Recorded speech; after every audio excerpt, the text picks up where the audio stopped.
Hi guys, Janika here from Multispective, and I'm here to share with you a new episode where I interview Adrian. She talks about DID, Dissociative Identity Disorder. Listen in, drop a comment, and also hope you enjoy the episode. Adrian, welcome to Multispective. I am so excited to have you here and have you share your story with us on air. How are you feeling? Unsure, actually. It's been a while since I've done some podcasting. I have one of my own. I'm on a break from it. But whenever I say yes to do anything because I live with DID, I'm always hesitant and skeptical at the beginning until I warm up and feel comfortable. Unfortunately, there's been a lot of exploitation by the media regarding my conditions. Certain things I've not always felt safe to do. So I'll do my best. Yeah, especially when it comes to things like mental health, like the most important thing is that is being protected, right? And so if you feel at any point like vulnerable, some people are taking advantage of it, then, that's ultimately like, that's what your story is about. That's what you're here for. And if that's Right. kind of being compromised, then like, what's the point of it all, right? Right. But I really do appreciate like you're sitting here and sharing this. It's not an easy story to share. It comes with a lot of baggage, a lot of background, story as well. So, having to delve into it in itself can be quite challenging for an individual. So you being at this place today it's very brave of you. You mentioned DID. Our listeners may not know what this is. I've never done any episodes on this before. So can you just give us a little bit of context on what that is? Sure. Dissociative identity disorder is what used to be known as multiple personality disorder. It's a highly misunderstood mental health condition. About 1 to 3% of the population live with dissociative identity disorder. It was changed from multiple personality disorder to DID in 1994 by the Diagnostic and Statistical Manual of Mental Disorders. So we have come a little ways, but it's still highly stigmatized and misunderstood. Most people have a Hollywood picture in their mind about what multiple personality disorder is, and that's really unfortunate for those of us that live with it because we're made out to be dangerous and criminals or unsafe, or that we don't exist at all. I can't say the numbers exactly because I'm not sure, but I would guess that about 50% of mental health practitioners still do not believe in the condition. So people are missing the diagnosis completely. People are being treated for other conditions that they actually don't meet criteria for. It's really messy. And I stepped out publicly in 2021 to try to bring some light and awareness to a very difficult topic. Right. And what actually does it look like for people that may not know what it is? Yeah, so it's unlikely that people are going to be able to see it. It's known as the hidden condition, and it's caused by extreme and ongoing pervasive trauma, usually in childhood before the age of 9.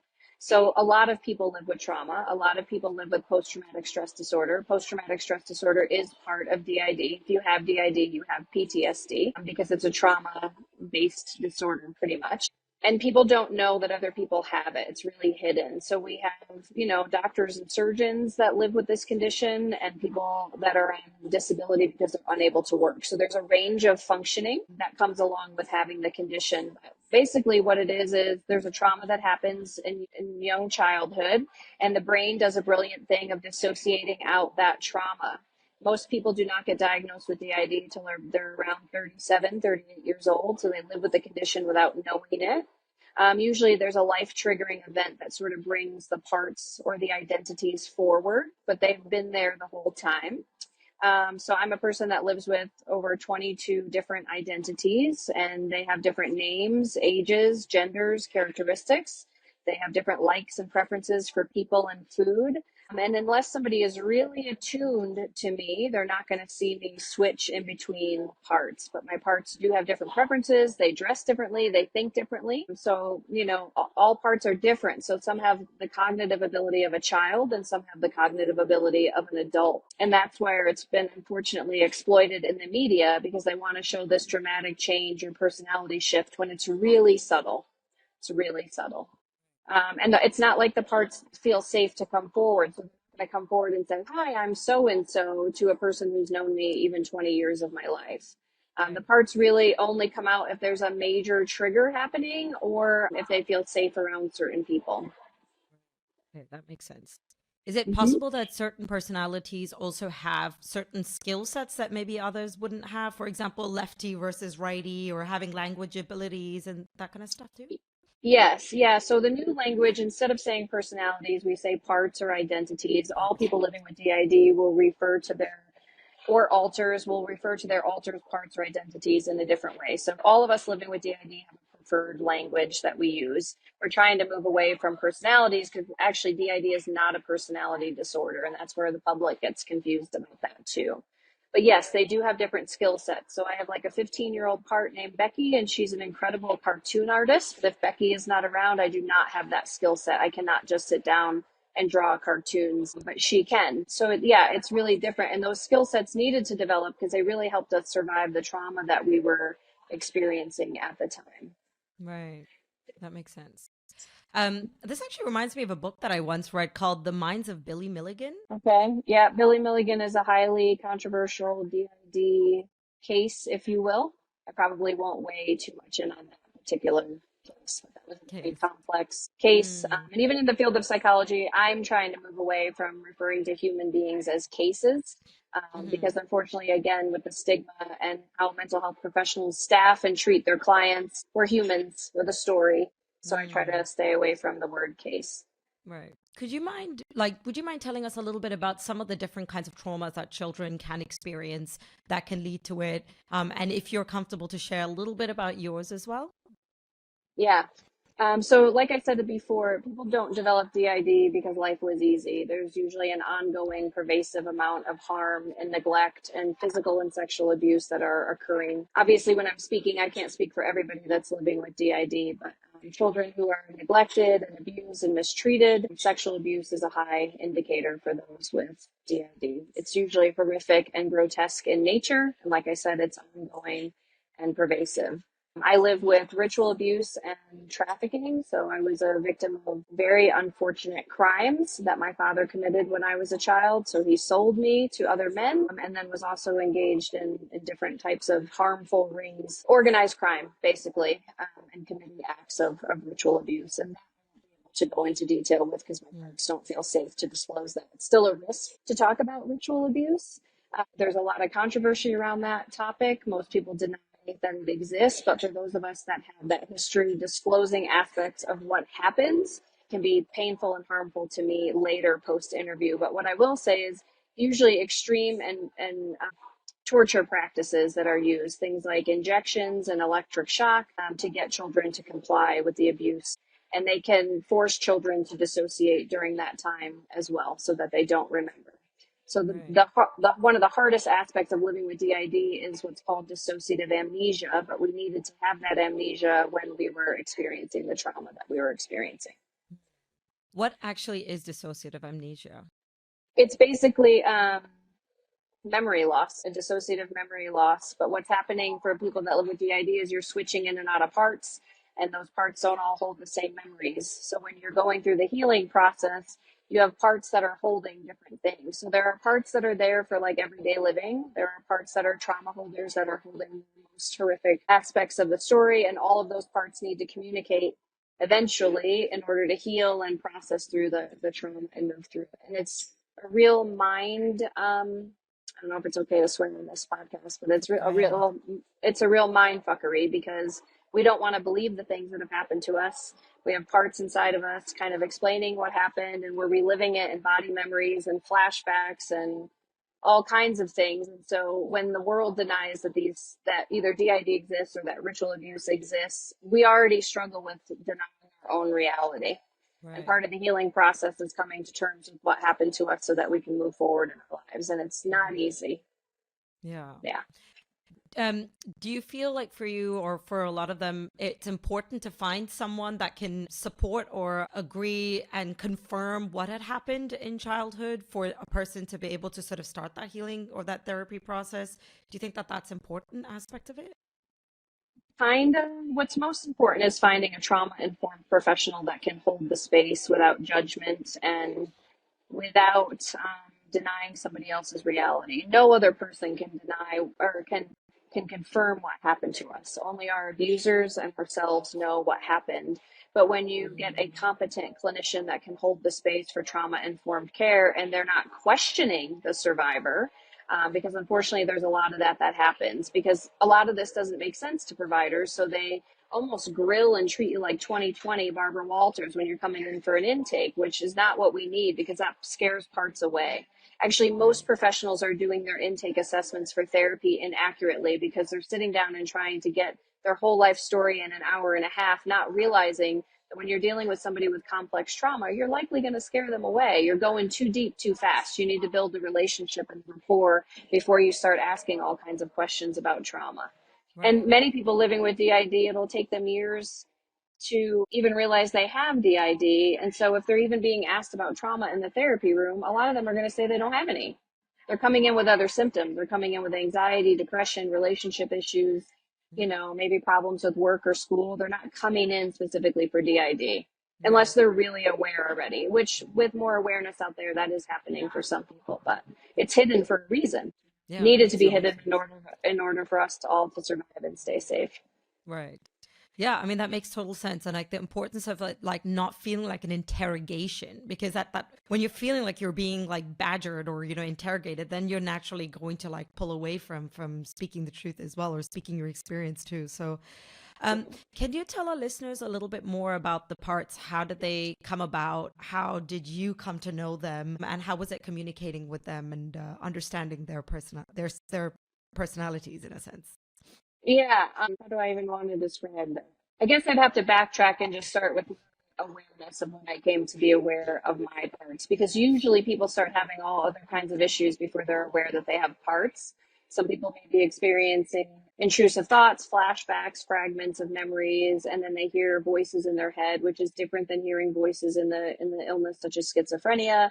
The voices for those of us that live with DID, those voices are like internal, and voices in schizophrenia tend to be external. So there's a difference there. It's not auditory hallucinations, they're actually parts inside talking to us. In 2018, when my mom passed away, I had been drinking a lot of alcohol to cope with her death, and I had stopped drinking completely and was really working therapy, and a lot of my parts started to come forward in the therapy room, and then I could start to have more access to them because they were talking to me.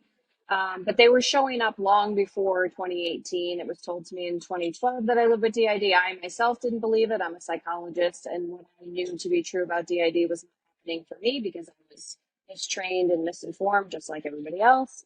Um, so it was a hard reality to accept. I started to get more access to my parts after my mom died, and it's been hypothesized that her death gave my system of parts, we call them a system of parts, permission to come forward after her death because there was just so much that needed to be kept hidden in order for me to keep living. But I also had sort of I don't know if I want to call it a breakdown or an illness in 2016 where I really fell apart and nobody knew what was wrong with me. They thought it was major depressive disorder with psychosis. I needed to stop working. I went to the hospital. I was dangerously suicidal. And what had ended up happening was some of the parts inside got triggered by a stalker, which it created an incredible amount of fear in my nervous system.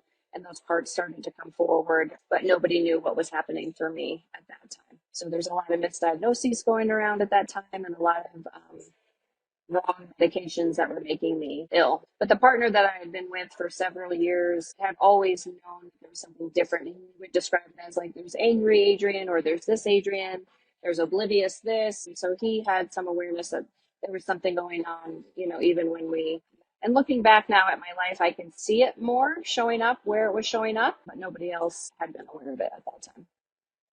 Was amnesia happening as well at this point for you? Well, yeah, because when you're not aware of all of your parts, you have more amnesia, so they switch in and out without your awareness. Right. Yeah, So yeah. what was So that you would, experience like? Yeah, well, it would switching just be and like odd things, like you'd find things in your closet that you don't remember buying, or for me, for a long time, there would be credit card bills coming in for things that I had no recollection of buying, and I don't just mean like $45 to $500 credit card bill. I'm talking thousands of dollars. Like at one point, a $17,000 credit card bill because parts were just spending money, not thinking they were doing anything wrong, but mm, just spending a lot of money. right. Oh, Yeah. that's really interesting. Yeah, so people usually have some oddities that happen that they can't put their finger on. So there's been amnesia between parts usually when that's happening. One time I was in a nail salon and somebody came up to me and they were so excited to see me, no idea who they were. But apparently one of my other parts had been talking to that person on and off in the nail salon for like a year.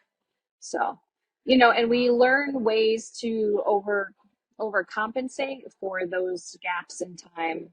People with DID are brilliant at being able to mask their parts and their symptoms because you sort of have to for survival in this world.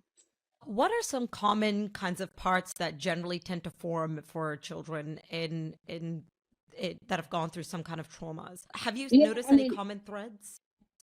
yeah, so there's like, and again, it's going to be so different for each person living with DID and the language they use. So I'm always real mindful and try to be respectful to all people in the DID community because we each have a different experience. But there's usually a group of trauma holding parts. So those are the parts that are holding those memories. Those are the ones that tend to struggle the most with like emotion regulation, body memories, somatic memories that are stored in the body. There's creative parts that, can do art and music type of things. And that's just a way of coping and having an outlet. There's some that are like, it's kind of hard to explain. I'm not exactly sure how to explain it, but like fictive parts that are named after characters that are sort of just dissociative parts that come in and out, but they don't necessarily take control of the full body because there are parts that take full control of the body. Like I said, they dress differently and things like that. There's parts that take care of responsibilities. So if you think about a human being, right, like we all have to like take care of our hygiene and go to the grocery store and pay our bills or go to work or whatever. DID is kind of brilliant because you have different parts that can handle different responsibilities. So if you have a part that primarily takes care of all the housekeeping responsibilities and the rest of the parts get a break during that time, and where somebody might be exhausted, we can switch in and out of different parts to take care of different things. And it's kind of like a superpower. As difficult as the trauma was that led to the development of DID, it does have its strengths. People always tell me I'm one of the strongest people that they've ever met, and I can do more than most people can do. I don't think I'm special. I think, unfortunately, I've had this trauma that led to all the development of all of these different parts that keep me going, and they can switch in and take care of different responsibilities and things like that. Yeah, that Yeah, is but kind of. they're all sort of different. There's like protector parts, trauma holding parts. So protector parts tend to be very hyper vigilant. They're scanning for threats all the time. They're looking to see who is safe, who's not safe. They tend to be a little bit more assertive. For some people living with DID, those parts can be aggressive. There's introject parts, which are parts that can take on the characteristics of those who have harmed us. So I have a part that's a lot like my mom. She could be really cruel with her words. And I have a part that it's called an introject, has kind of taken on some of the sides of my mom. And most people can relate to that, even if they don't live with DID, but it just tends to be more fragmented and more severe when you have this big separation between parts living in one body. Right. Is it possible that two parts can kind of be at the forefront at the same time working together?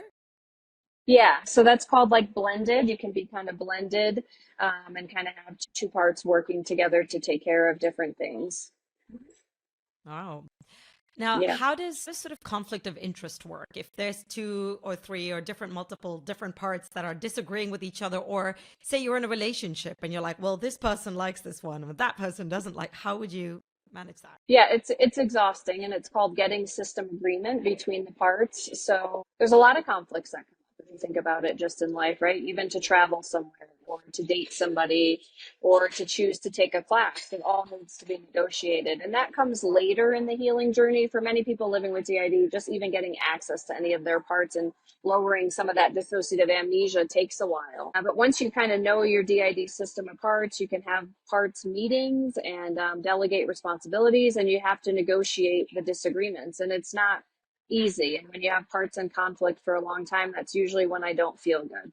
If I can't get them all to agree to something, then I'm struggling. It does not feel good on the outside. It might just look like I'm tired or I'm depressed because it can take them a while to get on board with a decision for something. Mm.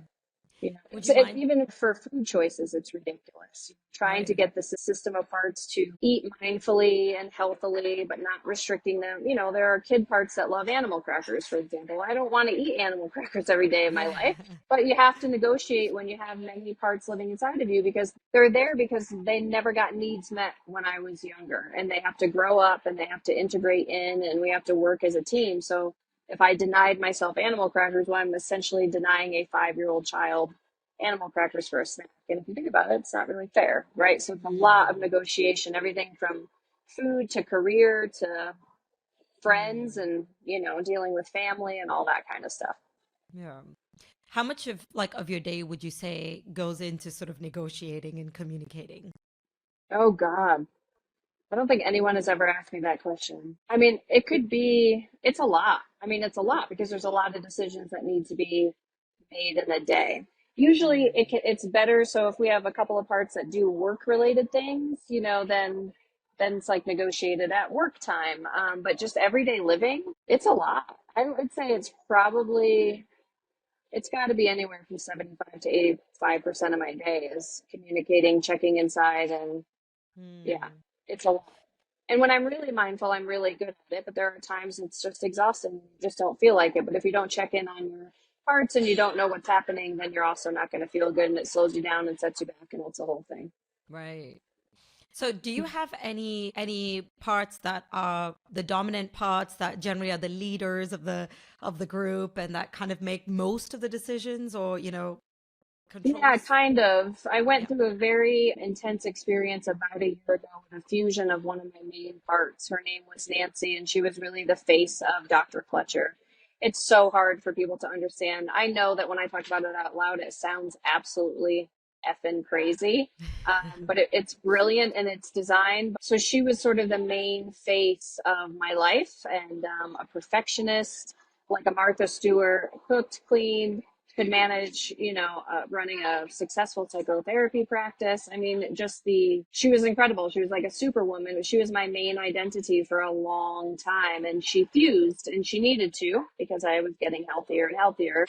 And so now the parts are kind of scrambling to figure out who's in the lead because I have some that just want nothing to do with being in the front face of my life.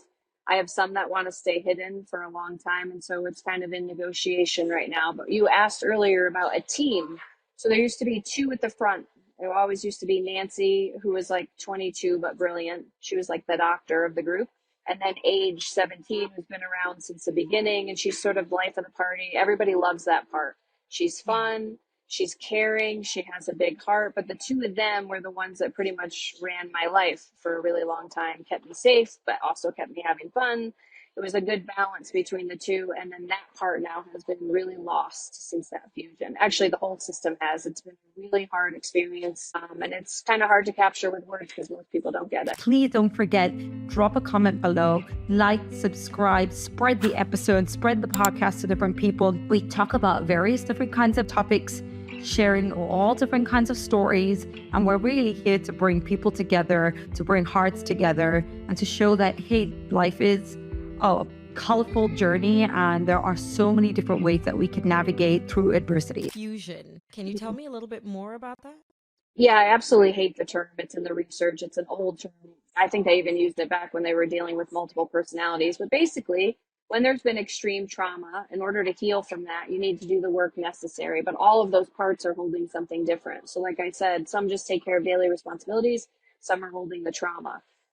In order for me to be well, I need to process the trauma, but we can't go in and do that. I started the healing journey in 2012. It's 2024, and I still have a fair way to go.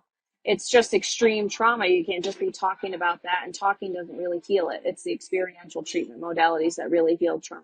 But, it's been just kind of a long journey navigating all of that. And so fusion is like when a part goes away, but it's hard to explain because people will be like, well, she'll always be a part of you. But honestly, like it's like the dying off of a part. And if you talk to people with DID about that, that's terrifying. Basically, you're telling people, oh my God, eventually at one point I'm going to experience a fusion and I'm going to lose a very important part of me that's been helping me survive. So it's not something that can be rushed.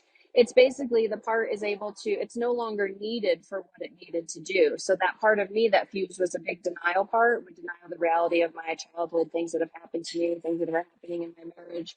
She was a perfectionistic denial part that needed to be there in order for me to survive so that I wasn't constantly reliving the trauma. And eventually she just started to slowly integrate over time. So losing more and more access to her, no longer needed in my life in the ways that she was needed. And the fusion that part became very suicidal. And I knew better than to go to the hospital. I'm not saying people shouldn't go to the hospital if they are, if they need to do that. But for me, what I was experiencing was it was a part that was dying off. So I had to learn how to keep myself safe while that part was kind of going through its integrative experience, which wasn't pretty. And, the rest of the parts were, freaking out about it. But again, it's really hard to explain this to people because basically what I'm saying is to people, right? Extreme trauma has happened to me. As a result of that extreme trauma, my brain basically segmented off and developed these different parts that have their own, thoughts, ages, attitudes, behaviors, characteristics, sometimes allergies, medical ailments, and they all live within me. And I'm a psychologist, and I'm coming forward in the world and telling people about this illness that many people live with. But because it's been so stigmatized by Hollywood and the mental health field, it sounds absolutely crazy to people. It sounds crazy to people or fascinating to people, and both do that injustice, right? Right. So, but yeah, fusion is basically when the story of the part has been processed, we understand why it's there. It can either be assigned a new role to keep the person living, or it needs to fade off and basically go away. But the therapists of the world are thinking that in order to treat DID, they need to fuse all the parts. Well, that's incredibly dangerous. You're dealing with a highly sophisticated brain that could segment off and develop those parts. You rush to fuse those, you're going to make your client really sick and possibly put them at risk for death. It has to be a slow, gradual. Right. Yeah, it's a slow, gradual process. I mean, even with all the work I've done in my world and in my healing, I wasn't ready for that, but I had to face it. But I knew what to do. I also have the training and the education. So unfortunately, because the providers are lacking the appropriate competency to treat the disorder, I've had to learn how to also be my own doctor at times. I do have treatment professionals on my team, and most people don't have that. They don't have the training and the education that I have to help themselves. It's really the lack of care and the lack of training is really quite horrific. And that's why I'm, one of the ones willing to come forward, but it's not easy. Right. Yeah, no, definitely do appreciate it. I think that sharing this is going to make it so much more understandable, and maybe even like people that might be experiencing something similar or not really have a name for it might listen to this and say, hey, like there is this possibility that I could be, and then, necessarily seek the right resources for it. So, it's really important. If not fusion, what are other methods that this can be sort of treated, or what are some other methods of treatment? Yeah, well, it's usually, I always remind clinicians that if they have a client with DID or they suspect it, you really want to ask their client, what is the goal? Because for many, it could be just like learning new coping skills and how to manage life with parts. It might be increasing system communication, so for parts to communicate more effectively, and then live with functional multiplicity, which is basically what I live with, but we don't love that term. And it just sounds ridiculous, functional multiplicity. The language sometimes still needs to be adjusted, but I think it's about the goal, what people are looking for. Do they want more coping skills? Do they want a better relationship with their partner at home? Do they want more system communication? There are some people that absolutely seek integration and fusion, and that's fine. I just caution the therapists of the world to slow that process down, because if you do it too quickly, you're going to hurt somebody. Okay. Yeah, that makes sense. And you asked about other treatment modalities. Experiential treatments are known to be the most effective for people living with DID, because the cognitive talking doesn't really get us anywhere. But like younger parts might prefer art therapy or equine therapy or going to support groups, being in community, and I always remind people, because therapy is outrageously expensive. When you have to treat DID, the research says that on average, people living with DID will spend 10 years in psychotherapy. There are so many other and better ways to get help. It's just we have to think outside of the box, and it's not always going to be therapy. And then unfortunately, a lot of people with DID have been harmed by the therapeutic world. So we need to start talking about other modalities that can help them outside the therapy office. And so I can imagine a practitioner as well would have to be very well versed in many different styles of different modalities in order to be able to sort of help someone, because just one is not going to work all the time. Right. Yes, correct. Yeah. And some parts won't come forward at all for a long time in therapy because they might not feel safe. But if you have, like I would tell clinicians, you don't need to overthink this. If you have some crayons and some paper in your office, some fidget things that little parts can play with, you're more likely to see if a part will come forward, but you got to get out of your head, and you got to put the clipboard down, put on some music, do some art with your client, talk about animals, let them have their pets come in. You've got to really be able to think outside the box because cognitive behavioral therapy is not going to cut it for DID. Yeah, that's really interesting. And how much of this requires the patient to revisit their trauma? Is that an important part of it? It is, and it's really hard because the more you get closer to the trauma and the story, the more those parts get overwhelmed and they want to quit therapy or run away because you're getting too close. You're getting too close to the secrets that have been hidden for so long and needed to be hidden for safety and survival, which is why a lot of people can't disclose the aspects of ritual abuse because there are still people out there committing those crimes and they tend to come after people who are disclosing the secrets, right? So it's scary. The trauma processing is necessary to decrease the symptoms to improve functioning in life. And that sucks because it's hard work to do. But you have to, before you can even dip into the trauma, you've got to help the client build like resources and coping skills first, like even assertiveness with communication or grounding skills at home. Because you start dipping into that trauma that's heavy, that literally makes people sick, right? Like flashbacks, body memories, throwing up. You need your client to have the supportive tools in place to carry themselves through going through the thick of the trauma. Right. And going through the thick of the trauma, just talking about it usually isn't effective either, but a more experiential somatic-based treatment, such as like EMDR, which is something I'm trained in, or somatic experiencing, which helps not only address the cognitive aspects, but the symptoms in the body as well. Right. That makes sense. Now, I've done some episodes before with people who've gone through trauma in their lives and gone through therapy, and I've actually been taught to sort of be in the experience and change that dialogue, change that narrative. So now you have control over how you want this situation to look. And so some of them have actually come out and said, I went into that moment and I actually said stop to the perpetrator. And I turned that whole thing around, and that was quite cathartic for the individual. Is that something that is also done sometimes? I mean, that can be helpful for some people, and it can be emotionally explosive for others. It's all going to look different depending on where the person's at in their healing and what they're ready for. So even for me, like anger release work was part of my healing, but I couldn't tap into that anger or do anger release work in a safe way until I was ready for it, until I had parts ready for it. And then I was able to go to a smash room, instructions from a therapist about like what to do and how to do it and how to help the parts, like listen to music and do it in a safe and contained way. But if somebody had presented me with anger release work 5 years earlier, I wouldn't have been able to do it. So it's really going to depend on your client living with trauma, and then those of us who live with DID, what the parts are ready for. That's really interesting. You also need a collaborative therapist when you have somebody working alongside DID, because it can't be a power differential. Those of us who live with DID have never had our own sense of power as children. It was taken from us. So when we get authority figures that are, by nature, therapists are authority, but that dynamic in a therapy room does not work with DID. You have to be able to be collaborative. If you want your client to do art, you better be sitting on the floor doing art with them. It has to be like an equal playing field, and you need to be willing to disclose some aspects of your life so that the person living with DID feels safe to trust you. Where most therapists are blank slates and they don't engage or self-disclose anything, they're likely not ever going to be able to build rapport with somebody with DID or even be successful in treatment. Can you walk me through your process of therapy from the very beginning, the very first time you sought it out, and to where you are now? Oh, goodness. The very first time I sought it out. Well, I would say the very first time I sought it out was when I was in graduate school, because I was having a hard time adjusting from the East Coast to Arizona. And I wasn't a fan of the program. And so I started a little bit of just talk therapy. And then I left. So no diagnosis of anything then.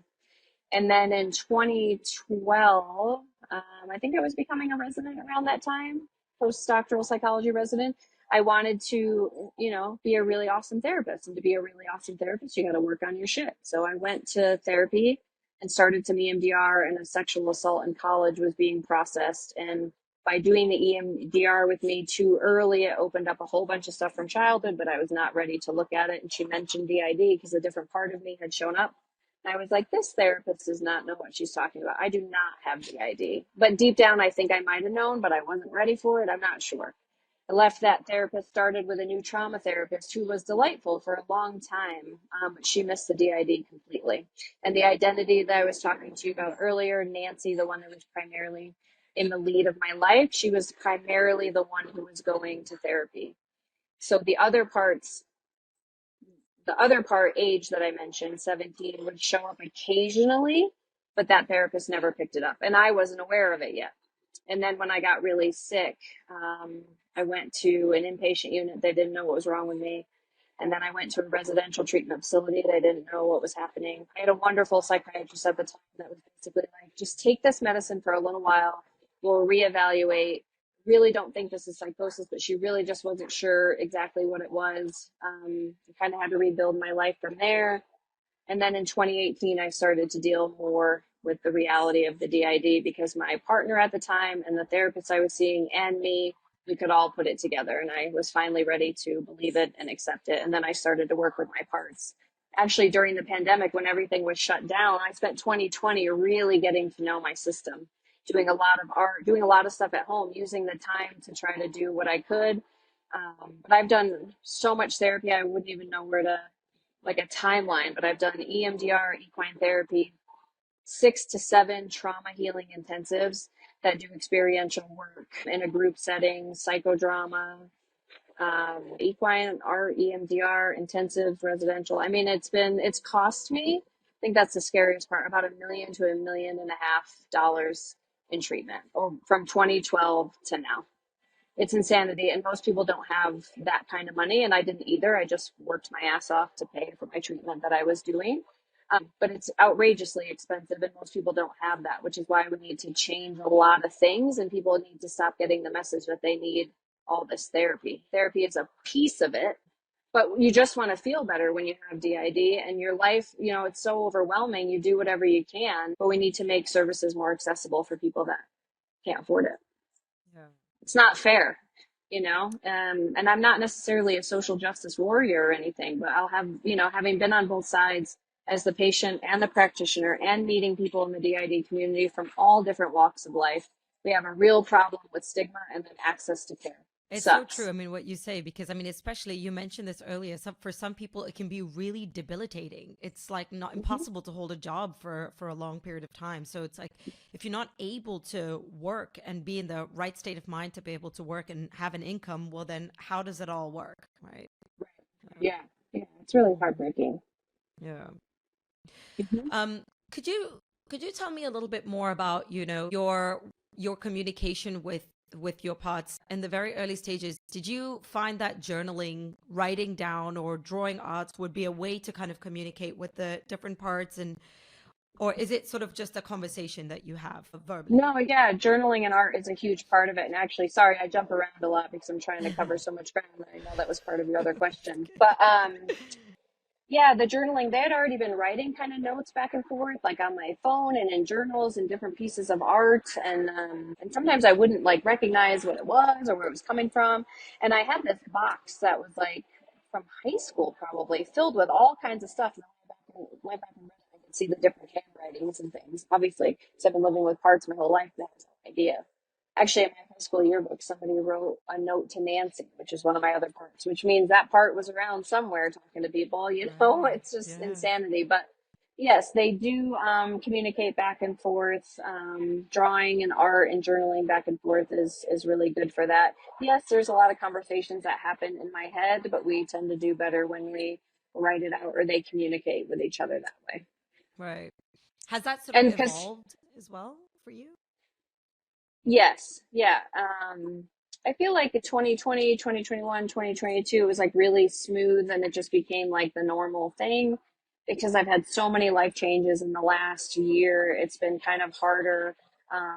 Some are less communicative now. Some are scared.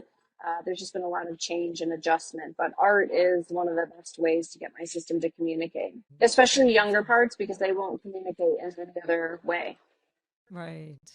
Oh, that's really interesting. What was it like for you when you were able to accept and understand that this diagnosis was the diagnosis? Was it a very relieving kind of experience for you to be like, I finally have a name for this, like I understand it now? Or was it nerve-wracking? Yeah, it was relieving. It was like, because I just fell off my whole life. Like, what is wrong with me? I have like very intense personality shifts and I can be a really intense person. and it intimidates a lot of people. And it's not always my intention to intimidate. There are times, yes, I've needed to keep people away from me and to stay safe. But it was like, finally, you know, like most people are scared and shocked when they get the diagnosis. For me, I was like, thank God there is something that makes sense of all of this, right? From my childhood, how I felt all these years, all these different things. But then it was like, shit. There was like a moment of relief, and then like, oh my God. And then the more with the reality of like it setting in and the work that was going to need to be done in order to just keep moving forward in my life. I mean, that's the exhausting part. I'm not happy every day that I have this. Nobody chooses to have this, you know. There are times I'm more accepting of it than others. But when life is really hard or something gets thrown my way, and you know, it's like 22 of me that has to manage something instead of one, you know, I get angry about it. But I try to remember that it's not necessarily the diagnosis, it's the trauma that happened to me, and I will spend a lifetime recovering from that, and I need to accept that. You know, staying in the role of victim has not served me. And I believe there's a difference between honoring yourself as a victim for what you went through, but not staying in victim posture, which is for me. Yes, these terrible things have happened to me. Yes, I have this diagnosis and these parts that I live with. And I'm going to choose, no matter how hard this is, to keep moving forward because I deserve a good life, but it is up to me to create it. You know? I love that.